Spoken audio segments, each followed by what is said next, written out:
talaga sila na wala akong kinalaman doon. Grabe talaga ang panluloko nitong mga tao na ito, no? Yes. Magsasaka lang daw yan. Pero husband mo yan, Opo, sir. na armado talaga. Vice CEO po ng SRC Lepok, sir. Kung makasalubong ka ng pulis, hindi ka kinakabahan? Wala sa isip mo na baka may naglaglag sa akin, baka itong pulis ito may alam ito tungkol sa akin, wala. 3 beses po akong nahuli na nag-operation pinta. Maniwala po talaga sila na wala akong kinalaman doon. So in just a span of 3 months, naging member na ako ng CPP at the age of 16. Ako si Alma Gabin, kilala ako na Ka-Joy, Ka-Janel. From Eastern Visayas po ako, sir. 16 years po ako sa Kilusan and ako yung 3rd ranking official ng Eastern Visayas Regional Party Committee bago po ako nahuli noong June 2020. And Anong edad mo pumasok? 16 years old. Please continue. Nagsimula po ako sa Kilusan nung first day po ng school namin, sir. Ni-require kami na mag-attend ng anti-corruption rally. Tapos pinagawa po kami ng reaction paper. And from there, may mga nag-organize na po ng iba't ibang organization. Kaya sumali po ako doon sa Student Christian Movement of the Philippines. Kasi yung nagre-recruit that time was the President of the Student Council. Tapos siya rin yung President ng SCMP. And yun nga, kasi sumama ako doon, nakagawa naman ako ng medyo palaban po na reaction paper na isinabmit ko sa aming teacher. So, sa SCMP po, everyday meron kaming Bible sharing. Tapos, ang ginagawa po, kumukuha po doon ng passage, tapos inire-relate doon sa issues. Hindi lang sa school, kundi doon sa mga karatig na communities ng UP Tacloban. Tapos, pinag-aambag-ambag po kami ng 5 pesos or kung magkano po yung kaya naming iambag. Nagbibigay ako everyday. Kaya lang, medyo nagtataka ako kung saan napupunta. Kaya nagtanong din ako after a month. Pero hindi po nila sinagot doon sa aming cell. Cell kasi yung tawag sa Bible group namin. At pinag-aral muna ako nila ng libro. Yung binanggit kanina ni Kuya Noel na MKLRP. So, hindi po ako formally diniskasan, hindi po ako nila tinuruan. Bagkus ay pinabasa po sa akin, tapos inano nila ako, ni-review after a week kung ano yung tingin ko doon sa libro. Sabi ko, nangyayari naman po yung mga ganon, yung mga problema ng Pilipinas. Pero I think hindi pwede yung armed struggle. Doon na po nag-open up, yung nag-recruit po mismo sa akin sa SCMP, siya rin yung nag-open up sa akin sa Kabataang Makabayan, yung underground organization. Sabi niya, bakit ayaw mong maniwala? Ang dami na nating ginawa ng mga rally, wala namang nangyayari, kailangan talaga ng armed struggle. So nag-open up po ako, sir, na actually yung tatay ko ay dating NPA. Pero pinalaya siya doon sa area nila. Kaya hindi na bumalik. So definitely, hindi ako pwedeng mag-NPA. Diba? Pero yun, twinist din nila, sir. Sabi nila, dati pa naman yun, pwede ka pa namang mag-appeal once maging active ka sa loob ng Kabataang Makabayan. Kaya yun, hindi po doon sa mga libro muna yung nag-convince sa akin na sumali sa Kabataang Makabayan, kundi doon sa personal interest ko na makapag-appeal sa kaso ng tatay ko. Kasi pag active daw ako, makakapag-appeal ako doon sa kaso. Para makapagsaka ulit, makuha niya yung output ng yung mga ani doon. Dahil may chance na papatayin rin siya kung babalik siya doon. Opo, sir. Ganon? Pag bumalik siya doon without the consent ng NPA unit, talagang papatayin siya. Okay. Kaya yun yung motive para sumali doon sa group. Napakabait mo na anak. Mahal na mahal mo yung tatay mo. Supposedly po, sir, pero napariwara po ako. Paano ka napariwara?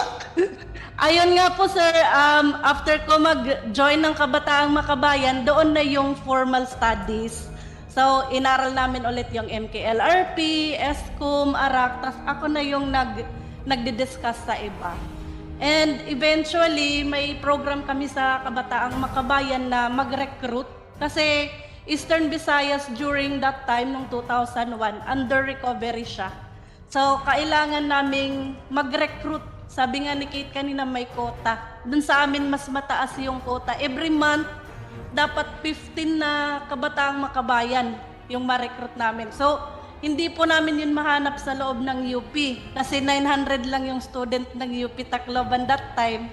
Kaya may tasking sila sa akin na, Alma, mag-organize ka sa ibang schools.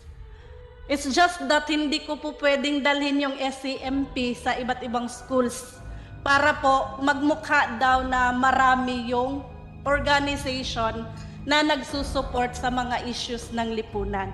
At para may maraming avenue na mare-recruit yun. Ang pakilala ko doon at yung ino-organize ko na organization ay League of Filipino Students.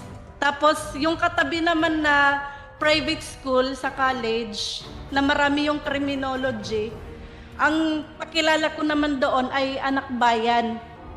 At nagpapanggap po ako na OSY para po nakakatambay ako doon sa malapit.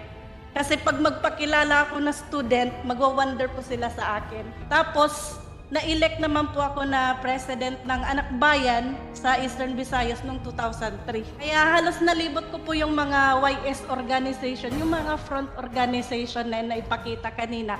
Nakapag-organize po ako noon. Kahit ang talagang organization ko ay Student Christian Movement of the Philippines. Yun nga, nakita nila, naabot ko naman po yung quota, dami kong kasalanan. Ayan. So, na-recruit na rin ako sa Communist Party of the Philippines.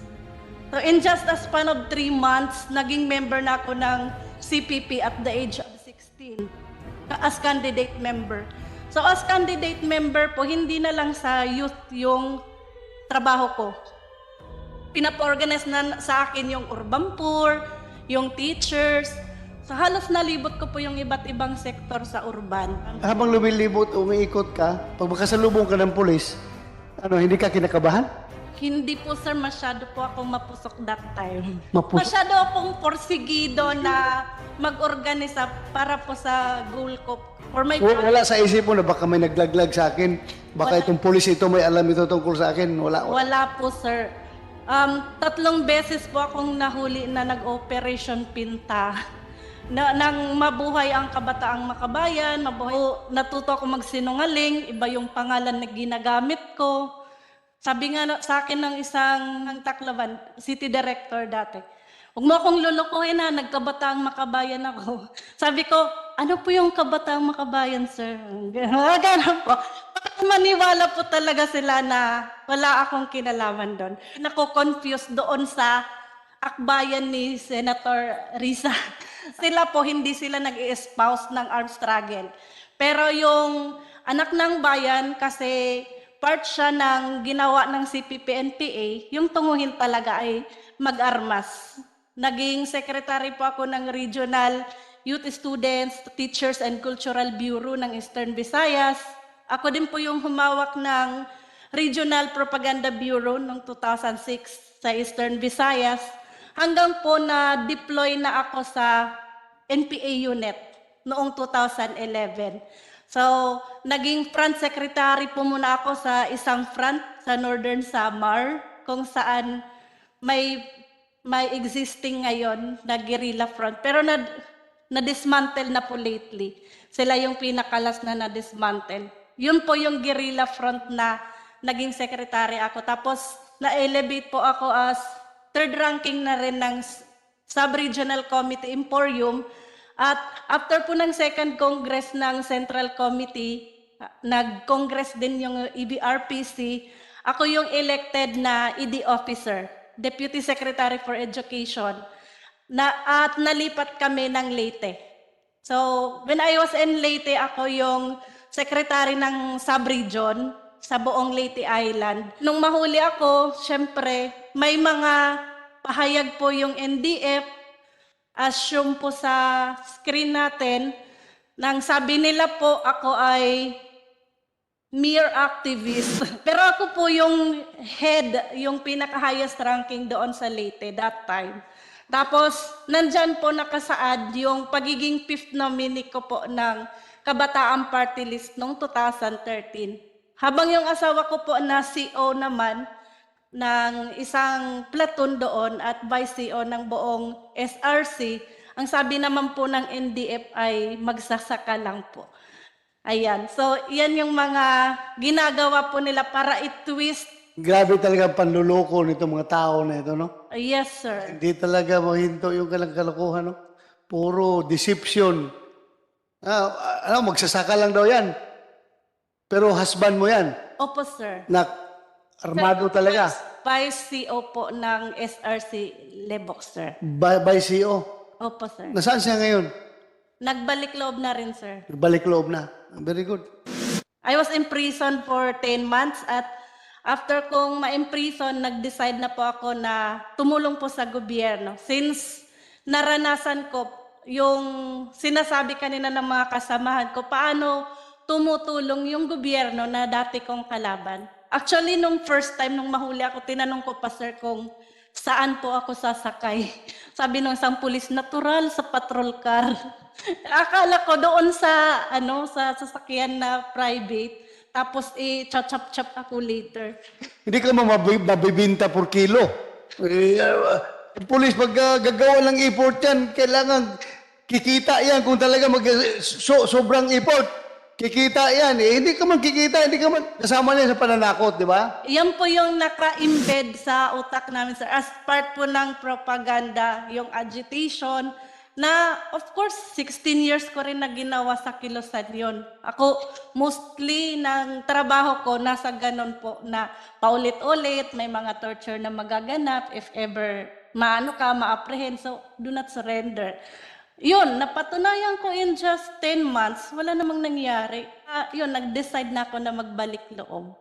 And then, of course, nung lumabas na ako, napatunayan ko na yung NTF-ELCAC daw hindi siya perfect. May siya, may impact kung bakit maraming mga high-ranking officials na na rin, nagbalik loob. Kaya siguro, pati yung mga taga-European Union na mga kung ano-ano mga international bodies ay nilapitan na nitong si PPNPA na ikampanya yung NTF-ELCAC na buwagin. Kaya siguro dahil talagang masakit sa kanila yung NTF-ELCAC, malaking impact yan sa kanilang pagiging yung kanilang pag-status ngayon na wala na sila dahil sa NTF-ELCAC. Kaya kahit sino-sino nang lapitan nito para siraan ng NTF-ELCAC. May isang European na parliament ba yun, member na parang rapporteur na nagsabi na buwagin daw yung NTF-ELCAC. Sino siya? Sino siya para magsabi ng ganun? Di ba? So, ibig sabihin, nilapitan na ito ng mga CPP, NPA, para ipaglaban yung pagbuwag ng ILCAC. The first time sa ating history na orchestrated yung effort. Kasi the previous governments, iba-iba yung effort natin. Pero nung dumating yung NTF-ELCAC, madali na siyang naha-harmonize. Na masyado siyang threat. Kahit sa akin po, na nasa pa ako, na nakita ko yung assessment ko nung hindi pa ako nagbabalik loob talagang napunting ng NTF-ELCAC yung program hit the mark. Na-hit talaga. Hit talaga nila Kaya yung... malaki yung tama sa CPP-NPA. Tama. Kaya ganun na lang galit na sa NTF-ELCAC. Yes. Now, na-expose talaga natin yung proseso nila, yung kanilang panluloko, yung kanilang kasinungalingan na ginagawa para protektahan yung kanilang interest at magpapatuloy yung kanilang panluloko sa mga kabataang Pilipino.